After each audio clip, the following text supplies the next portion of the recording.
That is not going to scare them off. Shake your fist at them and call them ugly. All right, so with Silver Dollar City, we want to share a couple tips with you.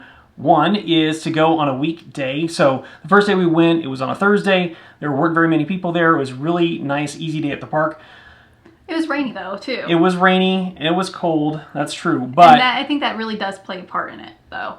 Yeah. Is if you want to get on rides fast, there's two things. One, go on a kind of gloomy day that no one really wants to be at the park in. And two, go during the weekday when people are either at work or school or anything like that. Try and avoid like spring breaks and things like that. Although it's hard because that's when your kids are out of school or when you might be out from work. So it just depends on what you guys are wanting to do. Yeah, if you don't mind crowds, obviously, then I would go on a Saturday because there will be a lot of people there. But, you know, if you're really looking to have as minimal people in the park as possible, then I would look at a weekday, you know, not even like a Friday, because typically Fridays, that's when it was really busy for us. It was a nice Friday. If you could do like midweek, Tuesday, Wednesday, Thursday, that's probably the best bet for you in terms of having the park as empty as it can be. And we're going to be going back frequently throughout the rest of the season, and we can keep you guys updated on how things change within the park. That's true, because a lot of it could be dependent on the time of the year too, right? Because so this first trip that we have here, we went in the spring. It might change for the summer. It might change for the fall and the winter too, because they've got that, was it the Festival of Lights or the lights, the Christmas lights that they have. So that might not matter when you go at that point. So we'll have a video on that too at that time. I mean, there's going to be times that we're going to want to go during the holiday season too. I mean, they have so many festivals going on. Like for instance, this next week, they start the Christian Festival, I think is what it's called. Oh, the Street Fair, Street Festival. I have the app pulled up right now, and the Street Fest is what it's called, April 14th through May 1st. So, I mean, there's going to be different times. They also have spread out their times of when you can bring a friend to pass. So depending on if you got season tickets that include that, your passes are different times. So like ours, we can bring some friends. I think it's March 31st through May 15th, I think, is when ours is available for our first round. But other people have already been able to bring their friends. So there's a lot to put in there that could change, you know, the crowd situation. This year it has changed. They're back to no reservations required. So that's a plus, so you're not having to worry about that. But it also can be a downside because you don't know how many people are going to be in the park. That's true. Yeah, I think on Friday the longest wait for a ride was 90 minutes. Yeah. And it was a ride that we passed up the day before because it was a 20-minute line. So we kind of learned our lesson with that one. Yeah, well, we thought it was going to be probably not as crowded on Friday, but it turned out it was pretty crowded. Yeah. And then also that 90-minute wait, we actually... Cademan and I sat in it for a little bit. I didn't have my phone, so I didn't get to record it. But it was for Time Traveler, and we ended up leaving because we wanted to be able to go and do some other things with the family. Next time, though, we're going to try and get on there. But yeah, it was like super long wait. And the other thing that makes the wait times longer on rides, I would say, is the Express Pass. I think. Yeah, so if you don't have an Express Pass, everyone can cut in front of you, basically. At least that's what it seemed like, especially on Time Traveler. So you might consider buying one if it's really crowded the day that you go, because if it's really crowded and you don't have that, then you're going to be waiting a long time for rides. Yeah. Speaking of wait times, one thing that we found that passed the time while they were waiting to go on rides is we ended up purchasing this cup. And actually, let me go get that. All right, so here's the cup. We ended up purchasing this VIP 2022 cup. And so what this lets you do is it lets you have free refills for, that was very nice.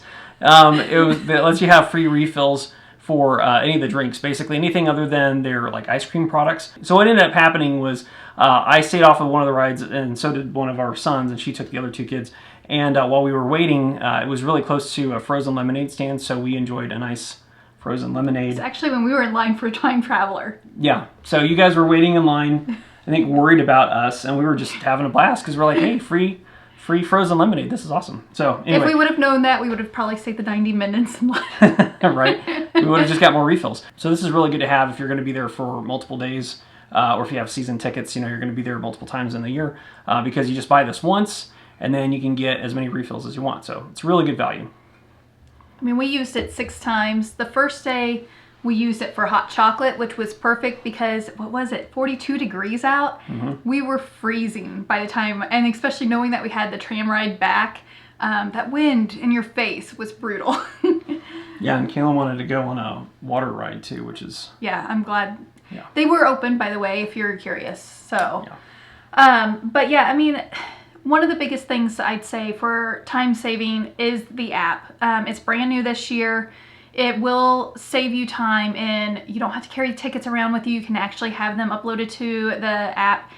There are some bugs, and they're working on it, but you know, it's one of those things like you tell them, and they're working on trying to help fix those. And so they want the customer feedback. Yeah. One of the cool things about the app is you can actually have more of an interactive map. So you can see where you are in the park, and you can kind of tell it where you want to go, and it will show you a path on the map, and it shows you what direction that you need to turn in order to be able to go to that part of the park. So that came in handy. It did take a little bit to kind of figure out how to make it work exactly, but once you figure out that there's an arrow that's pointing in the direction that you're facing, it kind of helps you, guide your path as to what direction you need to start heading down to get to where you want to be. Yeah, and but it tells you like the food stands that are available. There's gluten-free, dairy-free, vegetarian. I mean, they did a really good job on making sure it's something for everyone that needs a little bit of something. Like, did you know that they have charging stations there? Now, I didn't see any, and I should have looked in the app for it, but we didn't really need them either. But there's some tree stumps that have them discreetly hidden in different parts of the park where you can actually sit there and use a USB charger to charge up your phone. That's cool. I didn't know about that. And then, of course, then it helped us get to the kids area. Like, they have the first responders zone, which was a little bit hard to find because it's like at the back of the park, it seemed like, and tucked away. And that's where we actually spent a lot of our time the first day, is riding some of these rides that were aimed for our youngest one, the 4-year-old. Because he wanted to go on all these rides, but it's like, you're not tall enough yet. But we found this area, and he had a blast. So now one of the things we want to figure out is what's valuable to you. What information do you want to know from us? Since we're going to be going a couple times this year, or multiple times this year, we want to know from you, what value can we provide to you? What questions do you have? Leave them in the comments below. Let us know, and we will answer those for you. Thanks for watching. Don't forget to subscribe to the channel so you don't miss any of our upcoming releases on Silver Dollar City and other fun things that you can do with your family.